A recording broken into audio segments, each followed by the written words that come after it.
Halo, balik lagi sama gua Al di series 30 hari sebelum 20 tahun. Sekarang di sisa 16 hari lagi. Ya, jadi kemarin gue salah nyebutnya. Jadi sekarang itu sisa 16 hari lagi. Dan bisa dilihat mungkin raut wajah gue agak happy. Ya, ini artinya gue pecah, gue pecah telur.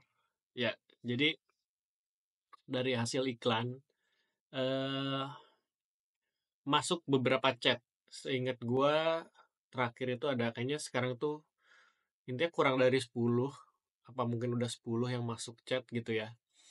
Ada 10 orang yang ngechat masuk gitu dan pecah telur akhirnya. Jadi ceritanya gimana?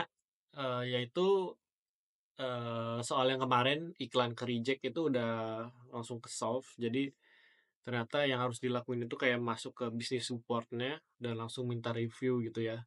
Jadi bukan pas di edit ad-nya, tapi pas masuk ke halaman bisnis support gitu. Nah, di situ harus submit review. Di situ baru bisa. Kalau di ad-nya pas itu gue udah submit review tapi tetap gak bisa gitu. Nah, kemarin lah makanya eh, iklan langsung jalan tuh malam itu juga. Jadi gue nggak nunda-nunda lagi, nggak nunggu jam 6, nggak.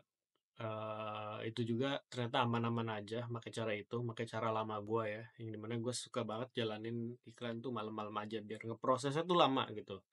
Dan ternyata benar, itu works gitu loh. Walaupun ya tengah malam, ya nggak usah khawatir takut ada chat masuk gitu. Karena pertama, budget gue masih kecil, pasti nge juga jadi jauh lebih kecil. Kedua itu adalah, eh, ya jam-jam malam siapa juga yang bangun gitu, pasti akan lebih sedikit. Nah, jikapun misal ada yang masuk, pasti orang mengerti itu. Nah, sebenarnya ya, pagi-pagi itu ada yang masuk juga kan makannya.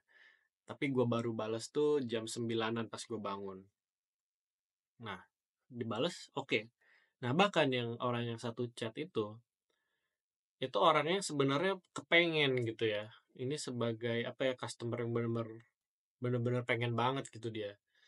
Nah, tapi dia tuh kayak punya satu concern gitu. Nah, jadi si produk ini apa namanya? Aduh, gue nggak bisa nyebut produknya lagi karena ini masih running gitu ya, masih confidential. Jadi intinya dia ini punya masalah gitu ya, dan si produk ini nge-solve gitu kan. Nah, dia tuh masih concern ini beneran nge-solve masalah gua gak dengan gua yang kayak begini gitu. Dia lebih spesifik. Nah, gua bilang ya pasti bisa gitu ya. Memang produk ini didesain untuk si ibu ini gitu. Nah, gua udah bilang kayak gitu. Dia tuh udah ngerasa oh oke deh, udah merasa pede gitu kan. Tapi dia sempat ada kayak nanya lagi, gua yakinin lagi, dan dia udah jauh lebih pede. Nah, yang dimana prosesnya pas lagi chatan itu negosiasi. Ya, jadi kuncinya adalah jangan sombong ya di sini ya. Untuk awal-awal yang belum ada penjualan sama sekali gitu, jangan sombong. Maksudnya apa jangan sombong? Yaitu jangan sombong mau mempertahankan harga ya. Gue masang harga ini, gue kasih tahu aja harganya ya. Itu harganya gue masang 135.000. Dan pas gue kasih tahu harganya, udah ada gue kasih tahu bahwa ini promo gitu ya, dari harga coret, gratis ongkir pula gitu kan. Dan gitulah jadinya. Dia pas gue kasih tahu, dia ngejawab, ih ini mahal banget gitu. Hah, terus gue pakailah cara menurunkan harga gitu. Gue menurunkan harga sangat ekstrim. Karena apa? Karena eh yang gue pelajarin gitu, gue sempat dengar dari mentor gue. Sebenarnya bukan mentor sih, tapi ada mentor online lah ya dari sosmed yang gue kemarin cerita.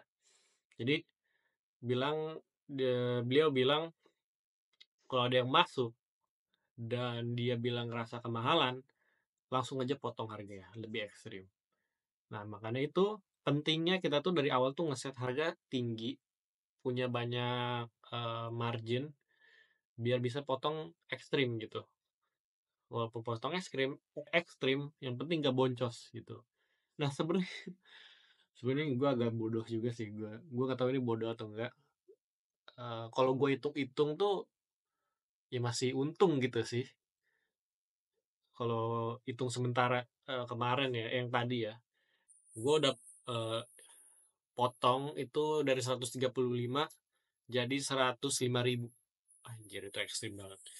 Dan terus ongkirnya itu 30.000 tambah biaya COD gitu kan. Itu jadi gue lebih motong lagi, ada 60.000 gue motong tuh. Belum lagi apa biaya ads. Aduh, ini sebenarnya gue belum ngitung sih ada untung atau enggak. Kalau ada untung sih gue yakin ada, tapi kecil banget.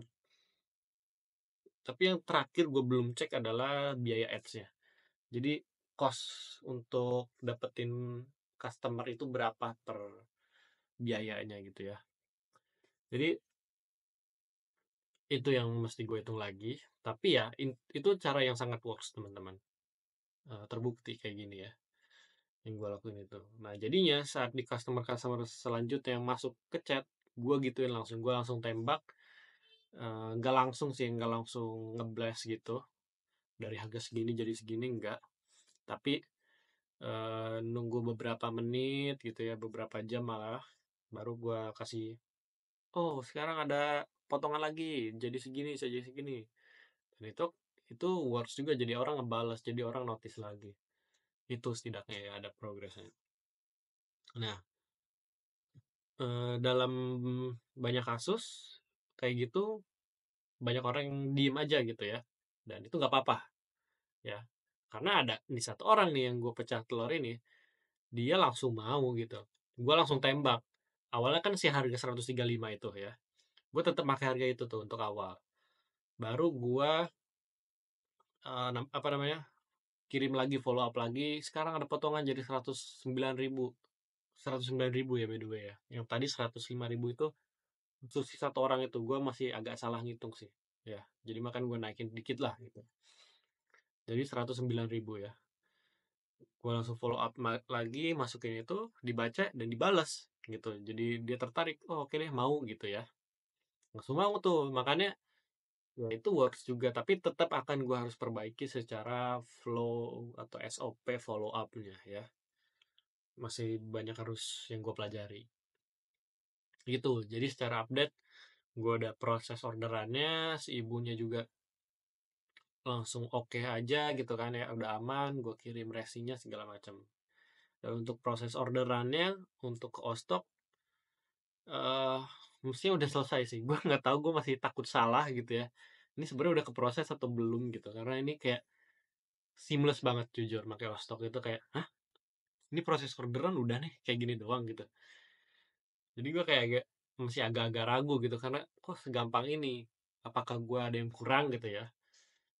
Nah, ternyata ya belum tahu juga sih, tapi ya kalau dilihat-lihat, gue cek-cek di berbagai halaman sih mestinya udah keproses ya, tinggal nunggu update gitu ya. Jadi itu yang gue lakuin. Gimana experience jadi CS? Gue ngerasa seru ya. Teringat kembali kayak gue yang pernah ngejalanin bisnis yang bareng sama teman gue itu. Jadi mungkin di sini gue belum cerita ya soal gue pernah jualan juga gitu ya, untuk jualan online gitu. Nah, itu gue tuh sebelumnya pernah jualan, jalanin bisnis online gitu ya di marketplace, itu jualan produk buku. Bukan produk buku, maksudnya jasa cetak buku. Nah, itu panjang lah ceritanya. Gue nggak mau cerita panjang di sini soal itu. Intinya yang gue jalanin itu, gue rutin menjadi customer service ya. Gue have fun banget ngejalanin itu, karena seru banget untuk apa namanya, menghasilkan sales dengan effort komunikasi kita gitu ya, lewat chat. Itu seru banget. Dan gue ngalamin lagi sekarang. Gue masih sangat have fun ngelakuin ini. Tapi ya pasti kalau kedepannya banyak orderan, gue pasti akan nge-hire sih orang yang bisa bantu gue gitu. Atau mungkin bangun sistem. Tapi kayaknya sih lebih prefer nge-hire orang ya, karena untuk apa namanya, funnel CTWA ini Itu menggiurkan, teman-teman. Orang tuh mudah bertransaksi kayak gini ternyata ya. Nah, tapi ini ada pelajaran satu lagi, bahwa kan target marketnya gue ibu-ibu. Gue nggak tahu ya kalau yang market yang lain gimana, tapi emang literally ibu-ibu ini gaptek gitu ya. Gapteknya parah banget gitu. Yang dimana gue si customer yang pertama ngechat ini minta kan pengen pembayaran, gue langsung lempar form ya, dan dia bilang apa coba? Dia bilang nggak ngerti. Padahal itu ya bagi kita gitu Gen Z gitu ya. Terus bahkan ya orang-orang yang benar-benar udah biasa pakai HP ya, segala macam pasti ngerti lah ngisi form gitu. Nah ini ibu-ibu gitu marketnya, dan nggak ngerti itu dan nggak mau seribet itu yang gue pelajarin. Jadi bener market Indonesia tuh kayak gitu teman-teman. Jualan di WA itu ternyata sangat works di sini. Ya beda kalau kayak orang luar negeri itu beda ternyata. Orang luar negeri ya bisa gitu belanja online tuh lewat landing page, isi full form gitu ya. Itu works gitu kata teman-teman di komunitas. Tapi kalau di sini memang beda, harus kayak gitu. Makanya ini akan gue selalu testing terus. Jadi ini akan mengurangi effort gue juga ya untuk membuat landing page. Jadi nggak perlu mikirin banget, nggak perlu gitu ya untuk saat ini. Jadi itu dia update-nya, keseruannya, pecah telur, mantap banget. Jadi ya gue harap ini mulus gitu ya, bisa sampai proses scale up, jadi orderan makin banyak. Dan terus gue improve terus soal customer service-nya. Oke, gue mau mungkin abis ini mau hitung-hitung dulu ini gue boncos atau enggak gitu ya. Oke sih. Untuk di nextnya gue tetap nyiapin produk yang lain ya. Gue tuh kemarin udah nyiapin sebenarnya satu produk, kreatifnya udah siap semua, jadi tinggal dijualin. Gue pengen siapin satu lagi sih biar testingnya enak lagi untuk kedepannya gitu. Biar jadi makin banyak cash flow-nya. Oke, eh jadi di tanggal 25 ya sekarang udah gajian. Jadi gue ada pemasukan lagi modal ya dari gaji untuk lebih siap scale up. Dari segi budget sih mestinya udah siap scale up banget sih. Karena gue udah punya banyak space banget di tabungan gue untuk siap scale up. Oke, itu aja update-nya. See you di next episode yang lebih seru. Bye-bye.